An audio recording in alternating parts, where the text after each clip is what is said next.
नमस्कार दोस्तों, मैं एक नया एपिसोड शुरू करने जा रहा हूँ बात अमित के साथ। उसमें मैं ऐसे ऐसे लोगों से आपको मिलाना चाहूँगा जैसे कि हम लोगों में एक समाज में एक भ्रांतियाँ हैं कि अगर हम ज़्यादा पढ़े लिखे नहीं हैं, हमारे पास पूंजी नहीं है, तो हम बड़ा इनकम नहीं कर पाएंगे। इस भ्रांतियों को दूर करने के लिए दोस्तों बहुत ऐसा सिस्टम है जिस पे हम लोग अगर काम करें तो हम लोग बहुत बड़ा इनकम कर सकते हैं और इनको बढ़ते हुए क्रम में जा सकते हैं। तो मैं आपको पहले एपिसोड में सरकार महतो सर से मिलाऊंगा और क्या वो काम करते हैं, तो इन्होंने कैसे इस काम को किया। मिलिए, आज उनसे बात करते हैं। आगे आप देखिए, समझिए उनको। आगे भी और लोगों से मैं मिलाऊंगा इस एपिसोड में। धन्यवाद दोस्तों, आइए हम लोग मिलते हैं। धन्यवाद।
नमस्कार दोस्तों, हमारे समाज में नेटवर्क मार्केटिंग के बारे में बहुत सारी भ्रांतियां हैं और लोग जो है जानने की कोशिश नहीं करते, लेकिन अपना ओपिनियन देने हर बार हर जगह देते रहते हैं कि ये बिजनेस गलत है, लेकिन उसको समझने का कोशिश नहीं करते हैं। तो दोस्तों, आज मैं एक ऐसे शख्स को से बात करूंगा आपके सामने जिन्होंने बहुत नीचे तबके से आज एक अच्छी लाइफ जी रहे हैं, अब मात्र डायरेक्ट सेलिंग के बदौलत। तो मैं बस 10 से 15 मिनट उनसे बात करूंगा और आप समझिएगा कि इस बिजनेस से इन्होंने अपने लाइफ को कैसे 360 डिग्री पूरा बदल चुका है अपने आप। सर, अपना नाम बताएंगे। सर, सबको नमस्कार। मेरा नाम है सरकार महतो और मेरा गांव जदूदी पड़ता है, थाना राजनगर, जिला सरायकेला खरसुआ।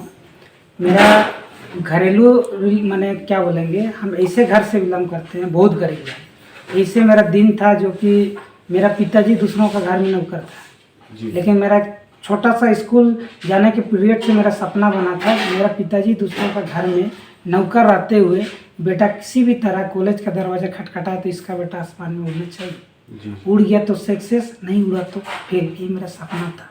लेकिन वैसे ही करते करते स्कूल के टाइम पे, हाई स्कूल भी ऐसे सिचुएशन था, लोगों का पेंट मतलब जूठा वाला पेंट पहन के भी हम हाई स्कूल जा रहा था। सिचुएशन बहुत ख़राब। लेकिन मैट्रिक लिखने के बाद घर का स्थिति सही नहीं रहने के कारण हम इंडस्ट्री वेल में आया 2004 में मैट्रिक लिखा। लिखने के बाद इंडस्ट्री वेल में आया और इंडस्ट्री वेल में जब आया तो मेरा हेल्परी रेट रहा 30 टका, 30 रुपया मेरा हेल्परी रेट रहा। और लेथ लाइन में हम काम किया, करते करते हेल्पर, ऑपरेटर, हम सुपरवाइजर भी बना। मेहनत में कभी कमी नहीं, 12 घंटे ड्यूटी करता था और करते करते बच्चा लोग को हम ट्यूशन भी पढ़ा रहा था। तो देखा दोस्तों, ये नेटवर्क मार्केटिंग करने से पहले क्या कर रहे थे और कौन सा कंपनी में थे सर? एक कंपनी था, छोटा मोटा कंपनी हम लोग का, ट्रांटेक बोल के कंपनी। उसमें क्या काम करते थे? लेथ मशीन चलाता है। तो देखा दोस्तों, ये लेथ मशीन चलाते थे। मैं इनसे आगे बात करूंगा कि आज इनकी लाइफ क्या है और आज इनका इनकम क्या है। पहले तो सर मैं आपसे जानना चाहूँगा कि आपको डायरेक्ट सेलिंग किसने बताया, आप कैसे आए इसमें? हम डायरेक्ट सेलिंग को नहीं जानते थे, मैंने डायरेक्ट सेलिंग क्या है हमको मालूम नहीं था। लेकिन 2015 में हम कंपनी में काम करते करते जब ड्यूटी करके हम रूम को आया तो मेरे को एक आदमी बोला कि आइए मेरा घर में थोड़ा सा 5-10 मिनट के लिए बैठते हैं। जी तो उसका नाम जो मेरे को लेके गया था उसका नाम है मधुसूदन हेम्ब्रोम। वो बैठाया, लेकिन मेरे को प्लान प्रेजेंटेशन दिखाया गिरीश चंद्र हेम्ब्रोम, जो मेरा अभी अप्लाई है। जी तो वो मेरे को प्लान बताया, तो प्लान में मेरे को बहुत अच्छा लगा, क्योंकि खोने के लिए कुछ नहीं, पाने के लिए बहुत कुछ है। और वो भी बोला ज़रूरत वाला सामान है, जो आपका घर का ज़रूरत है वही वाला है। तो मेरे को अच्छा लगा। उसके बाद डायरेक्ट सेलिंग में आज मेरे को पता चला कि सपना बताया जाता है। तो गिरीश सर मेरे को सपना दिखाया था, ऐसे होगा ऐसे होगा ऐसे होगा। और मेरा सपना था कि मेरा पिताजी दूसरों का घर में नौकर आते हुए बेटा किसी भी तरह कॉलेज का दरवाजा खटखटा तो इसका बेटा आसमान में होना चाहिए। तो मेरा तो सपना बहुत बड़ा है। तब मेरा अपलाइन बोला आपका सपना बताइए। अब हम सपना तो नहीं बता रहा था, क्योंकि बताएंगे नहीं पूरा हो गया तो इस तरह से। हाँ, आप डायरेक्ट सेलिंग में कब जुड़े थे? 18 फरवरी 2015 को मेरा ज्वाइनिंग हुआ। जी। अच्छा सर, पहला इनकम कब हुआ आपका? मेरा पहला इनकम बना 22 जनवरी 2016 को। ठीक है सर, आपको डायरेक्ट सेलिंग तो बताया गया, उसके बाद विश्वास कैसे हुआ कि सही में हम इसमें बहुत बड़ा इनकम कर सकते हैं? क्योंकि जनरली लोगों को विश्वास ही नहीं होता है, और विश्वास हो जाए तो बहुत लोगों को ये भी विश्वास नहीं होता है कि हमसे होगा। तो आपको ये कैसे विश्वास आया कि हमसे हो जाएगा और ये बिजनेस जो है अच्छा है? बहुत बढ़िया सर, आप बहुत अच्छा बताए। मेरे को तो शुरुआत किया था तो विश्वास लगा, क्योंकि सपना दिखाया, क्योंकि हम सपना का प्यासा था और हम सपना के वजह से आया। मेरा अपलाइन बोला 100% आपका सपना पूरा होगा, हम आया। लेकिन जुड़ने के बाद जो इसका रूल है, प्रोसेसिंग है, लोगों को बताना, मिलना, ज्वाइनिंग करवाना, तो ये प्रोसेसिंग नहीं हो रहा था। हम लोग बहुत सारा लोग को बैठाया, मेरा जितना भी कंपनी का लोग था सबको प्लान करवाया, लेकिन कोई बिजनेस में आया नहीं। तब हम भी नेगेटिव हो गए। नेगेटिव हो गए, हम सोचा कि बिजनेस सही में सही नहीं है, इसमें कुछ होता नहीं है, तो हम नेगेटिव हो गया था। लेकिन मेरा अपलाइन को हम इसीलिए अभी भी उनको हम भगवान मानते हैं। वो मेरा पीछा नहीं छोड़ा, हमेशा कंटिन्यू मेरे को मिलते रहा, बात करते रहा, कॉल करते रहा, और उसका हम रिस्पॉन्स देते रहे। ऐसे करते करते वो मेरे को मीटिंग प्रोग्राम में बुलाया। एक बार हम लोग का मीटिंग प्रोग्राम में देखने के बाद अब छोड़िए कोई दिक्कत नहीं, लेकिन मेरा इंटरेस्ट नहीं था। लेकिन फिर भी वो बार बार रिक्वेस्ट करने के बाद हम मीटिंग में गया, और मीटिंग में देखने के बाद, प्रोग्राम में देखने के बाद कुछ लोग को हम देखा कि लोग कर रहा है, अच्छा पढ़ा लिखा लोग बिजनेस में आ रहा है। तब मेरा थोड़ा माइंड सेट हो, उस टाइम पे पूरा माइंड सेट नहीं हुआ था। फिर गिरीश सर मेरे को मुंबई का प्रोग्राम लेके गया, वहाँ देखा, केरल लेके गया, ऐसे दूर प्रोग्राम गिरीश सर मेरे को लेके गया। और वहाँ से प्रोग्राम देखने के बाद मेरा विश्वास हुआ, और उसके बाद भी हम बिजनेस को हम चला नहीं पा रहा था। फिर मेरा अपलाइन मेरे को काउंसलिंग किया, बैठाने के बाद बोलता है आपसे लोग नहीं जुड़ रहा, कोई दिक्कत नहीं, आप प्रोडक्ट यूज कर सकते हैं क्या? हम लोग यूज कर सकते हैं। तो प्रोडक्ट यूज किया, रिजल्ट आया। रिजल्ट आने के बाद बोलता है किसी को शेयर कर सकते हैं? हम लोग शेयर कर सकते हैं। तो वैसे शेयर करने में लगा, और शेयर करते करते धीरे धीरे करके रिजल्ट आने लगा। और एक ऐसे पेशेंट को हम लोग ठीक किया जो पैरालिसिस था, और मेरा प्रोडक्ट यूज करके ठीक होने के बाद वो मेरे को आशीर्वाद दिया कि बाबू एक दिन बहुत बड़ा नाम कमाएंगे। हम लोग को बंगला में बोला एक दिन बहुत बड़ा नाम कमाएंगे। लेकिन वही आशीर्वाद मेरे को मिला, और उसी का प्रोडक्ट पहुंचा रहा था। बीच में मेरा घटना घटा 8 मार्च 2015 को रोड एक्सीडेंट हुआ। उस रोड एक्सीडेंट में हाथ पैर टूटा। इसी के कारण हम 1 साल इस बिजनेस से 1 रुपया भी कमा नहीं पाया। लेकिन मेरा पेशेंस था, एक दिन होगा, पेशेंस हम नहीं खोया, जिसके कारण मेरा पहला इनकम 22 जनवरी 2016 को 510 का इनकम बना। और वहाँ से जो हम शुरू किया, और उसके साथ वो जो हम बोले दुआ काम आया। जो जिसको हम लोग दिया था प्रोडक्ट ठीक हुआ, जो मेरे को आशीर्वाद दिया था, उसी का गांव का एक इंसान, शायद भगवान ने उनको भेजा, और आया। और मेरा सोचा कि वो गाड़ी बेचेगा, ग्राहक लेके आ गया था, लेकिन गाड़ी तो हम बेचा नहीं। लेकिन उसके बाद उसको कोई इसके बारे में, डायरेक्ट सेलिंग के बारे में, माई लाइफ स्टाइल के बारे में बताया। बताने के बाद वो मेरे को कॉल किया कि ऐसे बात है, लेकिन उधर पैसा वसूल इतना लग रहा है। तो मेरे को तो बहुत अच्छा लगा, बताओ किससे। तब उसको बुलाया मेरा घर, और दोनों हम लोग डिस्कस किया, समझने के बाद स्टार्ट किया, और वहाँ से मेरा टर्निंग पॉइंट हुआ। और उसके बाद वहाँ से हम रुका नहीं। 26 जुलाई 2017 को मेरा पहला का रुपया। बहुत बहुत धन्यवाद सर। सर मैं ये जानना चाहूँगा आप कौन से डायरेक्ट सेलिंग कंपनी में हैं? हम लोगों का कंपनी का नाम है my lifestyle marketing global private limited. Already Ayush certified product है, एलिमेंट ब्रांड हुआ। इस ब्रांड को भारत सरकार का कल्याण मंत्रालय आयुष विभाग से प्रमाणित किया है। अच्छा। उसका प्रोडक्ट है, प्रोडक्ट बहुत अच्छा है। शायद आज यदि मेरा यहाँ तक का जर्नी है, आज यहाँ तक हम पहुँच पाए हैं, इतना बड़ा मेरा अचीवमेंट हुआ है, तो ये प्रोडक्ट का कमाल है। प्रोडक्ट भी है और कंपनी का प्लान भी, पेआउट हर चीज़ में अच्छा है। देखा दोस्तों, आपने दुआ का कमाल, जिस गांव में ये प्रोडक्ट देने गए थे वहीं से इनका नेटवर्क बनना शुरू हुआ। हम लोग क्या होता है शुरुआत में ही 5-6 महीने साल भर में थक जाते हैं, वहाँ आपको धैर्य रखना है। इनका फर्स्ट इनकम 1 साल में बना और लोग 2 महीना 1 महीने में उग जाते हैं। तो आगे मैं इनसे बात करूँगा कि आज इनका इनकम क्या है, इतने दिनों के बाद आज इनका इनकम क्या है। सर आप बताएंगे आपका इनकम? हाँ बताएंगे सर, ऐसे ही बढ़ते गया सर, सिलसिला जारी, हम रुका नहीं। और मेरा एक सपना था, मेरा माँ और बाप को हम एरोप्लेन में बैठाएंगे, लेकिन हुआ नहीं। मेरा माँ बाप लोग नहीं रहा, मेरा उल्टो में एक दिन ही बैठा पड़े थे। लेकिन आज उसको भी हम पूरा किया। 2 मास्टर को सैलरी दे के गरीब बच्चा को फ्री पढ़ा रहा है। 1 अक्टूबर होगा तो 2 साल होगा। फिर हम रुका नहीं।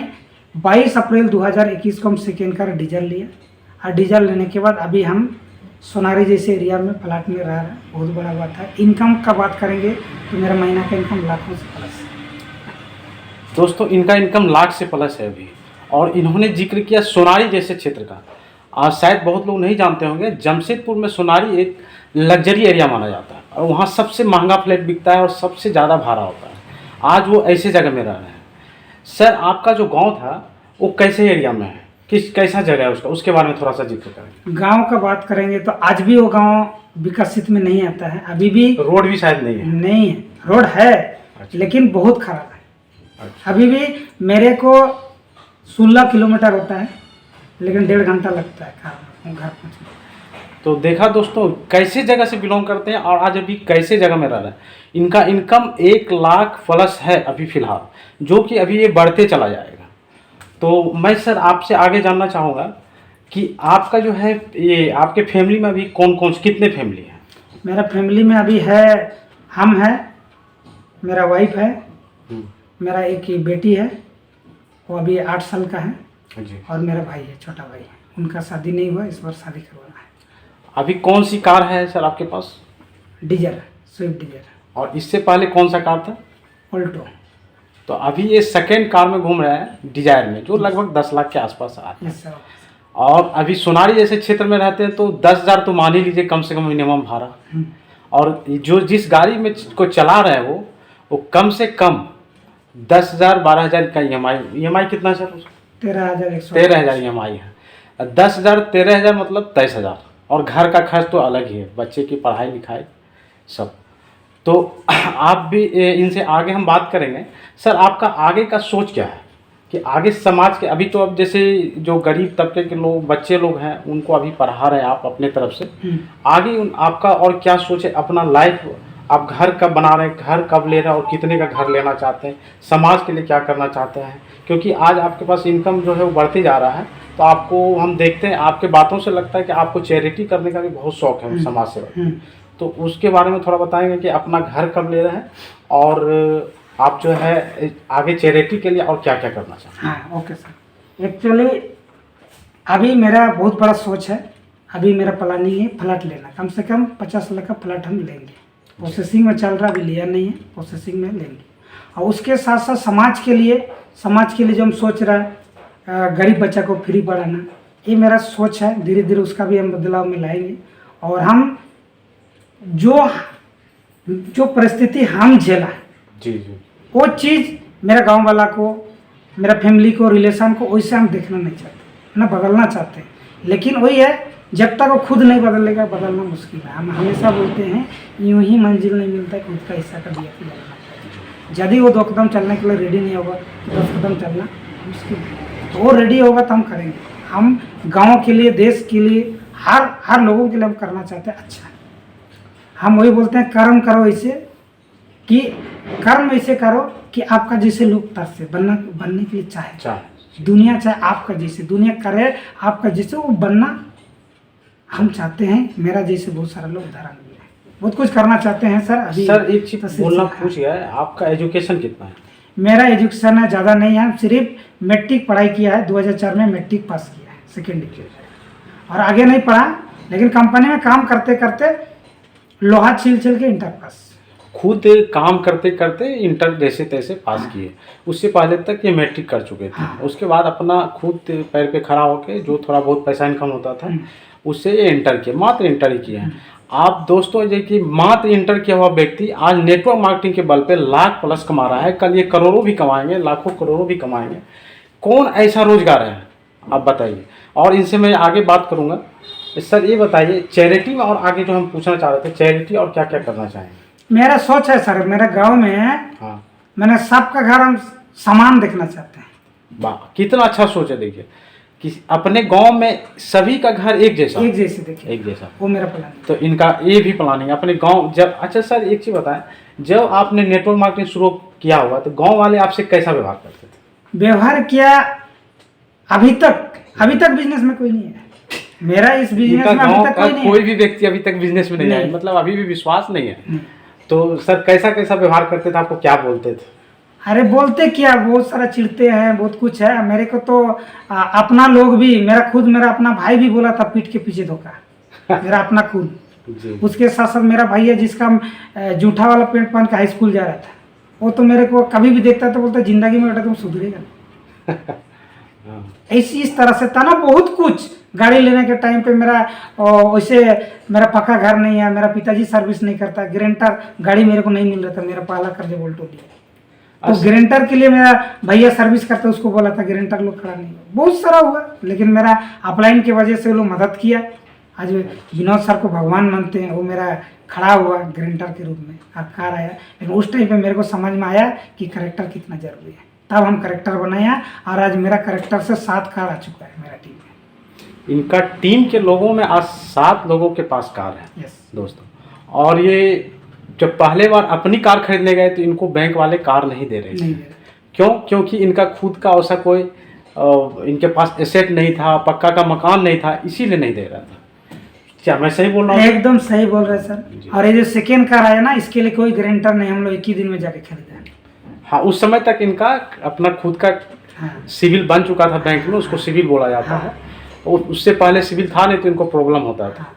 और वो भी लॉकडाउन के टाइम पे 22 अप्रैल 2021 संपूर्ण लॉकडाउन था, उस टाइम पे हम लोग कर। वाह, बहुत अच्छा लगा। सर आपके टीम में एक कमलेश सर हैं, आप जैसा हम तो आपको जानते हैं सर। हाँ। तो वो शायद पहले बहुत निगेटिव थे, वो टेम्पू चलाते थे। हाँ तो उनसे भी शायद आपको निगेटिव बोलते तो आप शायद आपको प्रेरणा मिलता था। आज वो व्यक्ति खुद आपके टीम में, थोड़ा उनके बारे में बताएं। हाँ, उनके बारे में वही बताएंगे। वो शुरुआत में बिजनेस तो हम लोग 21 से स्टार्ट किया था, पॉजिटिव हो गए, लेकिन हम पेशेंस में लगे रहा, लेकिन वो आउट हो गए। मैंने बिजनेस पे आउट होने के लिए आउट हो गया। उसके साथ साथ मेरे ऊपर में मेरे प्रति नेगेटिव, मैंने जो भी मेरा देखता है वो जलता था, दिक्कत होता था। जब भी उसको हम बोलते थे तो मेरे को तो एक दिन बोला, हम उसके बारे में बताया कि बिजनेस बहुत बढ़िया है, फिर से करते हैं, बढ़िया से काम करेंगे। तब बोलते नहीं नहीं नहीं नहीं करना, हाँ करेंगे। बोलते आपका कार आएगा ना, आपका कार में बैठ के अच्छा। तो मेरा कार आया। आने के बाद फिर पॉजिटिव हुआ, आया। और आने के बाद 22 अप्रैल 2021 को दोनों एक ही साथ कर लिए, उसका भी उल्टो मेरा। जिस व्यक्ति का सर ये बात कर रहे हैं, वो व्यक्ति टेम्पू चलाता था और इनको क्रिटिसाइज करता था इस बिजनेस को लेके। वो व्यक्ति खुद इनके टीम में है आज, और वो भी सक्सेस है, वो भी इस बिजनेस से कार ले चुके हैं और फुल टाइमर आज डायरेक्ट सेलिंग बिजनेस कर रहा है। तो दोस्तों देखा आपने कि डायरेक्ट सेलिंग बिजनेस में कितना दम है, लोगों को विश्वास ही नहीं होता, लेकिन धैर्य रखना पड़ता है। सर हम आपके बारे में एक चीज़ और सुने हैं कि आप जो है कि हेलीकॉप्टर भी बोलते हैं कि हमको लेना है, तो उसके बारे में थोड़ा सा बताएं। नहीं, देखिए मेरा हेलीकॉप्टर लेने का सपना नहीं था जी। लेकिन सपना नहीं था, लेकिन डायरेक्ट सेलिंग में आने के बाद सपना बन जाता है। लोग ठोकर से सपना दे देता है। ये हेलीकॉप्टर नहीं, जब ये मेरा डिजायर कार आया तो मेरा भैया, जिसको हम भगवान मानते हैं, गुरु मानते हैं, जिसका पेट पहन के हम जूठा पेट पहन के स्कूल जा रहा था, तो उसको जब हम व्हाट्सअप किया तो मेरे को लिखा, बोलता आजकल के ज़माने में कुछ नहीं है, एरोप्लेन का फोटो भेजा। तब हम नीचे लिख दिया कि वो दिन भी दूर नहीं, सरकार मरेगा तो हेलीकॉप्टर लेके मरे। वो मेरा ड्रीम है। तो दोस्तों सुना आपने, इन्होंने अपने ममेरे भाई मौसी के लड़के को कार लिए तो व्हाट्सएप किए कि देखो मैंने ये कार लिया है, तो उन्होंने अब ईर्ष्या से या जो भी हो इनको वापस जवाब दिए कि अरे ये सब कुछ नहीं है, आप इससे बड़ा कुछ लेके दिखाओ। तो इन्होंने जवाब दिया कि अब मेरा सपना बन गया, कभी न कभी मैं अपना हेलीकॉप्टर लूँगा और जब भी मरने से पहले तो हेलीकॉप्टर लेके ही रहूँगा। और ये हिम्मत इनको कहाँ से आया, तो बस इस बिजनेस के बदौलत। तो मैं सर आपसे अब फिर अगले इंटरव्यू में, ये इंटरव्यू लंबा हो जा रहा है, फिर मैं कभी मिलूँगा और भी विशेष इस बिज़नेस को लेकर बात करूँगा सर, क्योंकि लोगों में एक्चुअल में विश्वास ही नहीं है। तो मैं भी सच बोलूँ तो आपसे इंस्पायर हूँ कि आप बहुत कम पढ़े लिखे हैं और फिर भी इस बिज़नेस में सक्सेस है। मेरा भी पहले सोचना यही था कि इस बिज़नेस में बहुत क्वालिफाई और बहुत स्किल वाले लोग ही सक्सेस होते हैं। तो मेरा आपको देख के मेरा भी वो विश्वास भरम टूटा और इसीलिए मैं पहला इंटरव्यू आप ही का लिया हूँ सर। आगे भी मैं आपका इंटरव्यू लूँगा। बस आज मैं इतना ही सर, बहुत बहुत धन्यवाद जो आप आए, बहुत बहुत धन्यवाद। थैंक यू अमित सर, बहुत बहुत धन्यवाद। और मेरा चैलेंजिंग हमेशा है हम आगे बढ़ने के लिए, और आज यदि यहाँ तक हम पहुँचा तो ठोकर की वजह से। सफलता ही एक ऐसी चीज़ है, कामयाबी ही एक ऐसी चीज़ है, सक्सेस जो ऐसी चीज़ है ठोकर खा के मिलता है, बाद बाकी तो ठोकर खाने से टूट जाता है। तो आज मेरा यहाँ तक पहुँचना ठोकर से मिला है और इसी से हम बढ़ते गया, मेरा चैलेंजिंग होते गया और आगे बढ़ते गया। लोग विश्वास करना, दुनिया झुकने के लिए रेडी है सर, झुकाने वाला चाहिए। जिस दिन आप ठान लेगा लोग लाइन लगेगा, आपके ऊपर में लगन होना चाहिए, ठान होना चाहिए कि हम कर सकते हैं, हम प्रूव करके दिखा सकते हैं। ये जिस दिन आपका जज्बा हो जाएगा ऑटोमेटिक होगा। लोग समझेगा, टाइम लगेगा लेकिन समझेगा। दोस्तों सुना आपने, इनका तात्पर्य है कि आप में पहले विश्वास होना चाहिए, तभी आप दूसरे को विश्वास दिला पाएंगे। लेकिन आप में वो जज्बा होना चाहिए, आप निरंतर उस काम में लगे रहिए, तभी लोग धीरे धीरे आप में विश्वास करना शुरू करेंगे। तो धन्यवाद दोस्तों, अगले इंटरव्यू फिर इनका बहुत जल्द लेंगे, उसमें और विशेष बात करेंगे। बहुत बहुत धन्यवाद सर। Thank you sir.